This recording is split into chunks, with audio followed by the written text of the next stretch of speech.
ধৈর্যশীল নারী এবং পুরুষকে আমি আল্লাহ বড্ড পছন্দ করি। ওয়াস্তাঈনু বিস-সাবরি ওয়াস-সালাহ ওয়া ইন্নাহা লাকাবীরাতুন ইল্লা আলাল খাশিঈন। আল্লাহ বলে যখন বিপদে পড়বা সালাত এবং সবর দিয়ে আমার কাছে সাহায্য চাইবা। বিপদ আসলেই রাহমাতাল লিল আলামিন জায়নামাজে দাঁড়ায় যেতেন। আমরা বিপদ আসলে কি করি? হায় হুতাশ, ফেসবুকে স্ট্যাটাস দেই, ঠিক কিনা? হ্যাঁ, ফেসবুকে শেয়ার দেই। বিপদ আসলে বন্ধুর সাথে শেয়ার দেওয়ার আগে, নিজের স্ত্রীর সাথে শেয়ার দেওয়ার আগে, ফেসবুকে শেয়ার দেওয়ার আগে শেয়ার করবো কার সাথে? আল্লাহর সাথে। কারণ আপনার বিপদ থেকে আপনার কেউ উদ্ধার করতে পারে না, একজন সত্তা ছাড়া। চিল্লায় বলতে হবে তিনি কে? সে আল্লাহ বলেন, গোলাম বিপদে ধৈর্য ধারণ করো।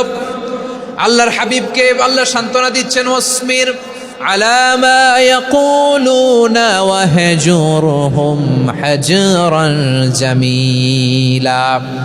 ও নবী, ওরা যা বলে মন খারাপ করবেন না, মন ভাঙবেন না, ধৈর্য ধারণ করুন। ওয়াহজুরহুম হাজরান জামিলা, তাদেরকে সুন্দরভাবে ইগনোর করুন। আমার নবীকে গালি দিত কবি বলে, গণক বলে, পাগল বলে, জাদুকর বলে, লেস কাটা বলে। আমার নবী নাকি লেস কাটা, নাউজুবিল্লাহ পড়বেন না। আমার নবী নাকি নির্বংশ, ওনার বংশ নাকি দুনিয়াতে টিকবে না।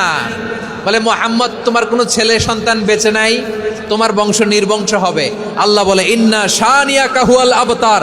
আমার নবীকে যারা বলেছে নির্বংশ, ওরাই আসলে নির্বংশ, ওরাই পিতৃ পরিচয়হীন জারদ সন্তান। চিল্লায় বলো ঠিক কিনা? রাফা'না লাকা যিকরাক। আল্লাহ বলেন, নবী আপনার সম্মান আমি বাড়িয়েছি, দুলোক ভোলোক ছাড়িয়ে, সাতাকাশ মাড়িয়ে আমার আরশ পর্যন্ত আপনার সম্মানকে বুলন্দ করেছি। যেখানেই আমার নাম নেওয়া হয় সেখানেই আমার নবীর নাম আছে নাই। এজন্য বিশ্বনবীরে তারা গালি দিত।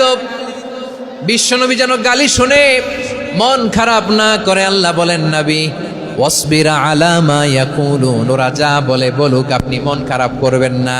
আমার নবীরে কাফিরেরা যেমনি গালি দিত, এই যুগে আমাদেরকেও গালি দেয় এমন কিছু লোক আছে না নাই?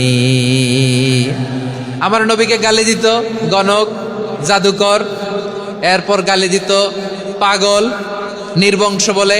আর আমাদেরকে গালি দেয় মৌলবাদী বলে, আমাদেরকে গালি দেয় রাজাকার বলে।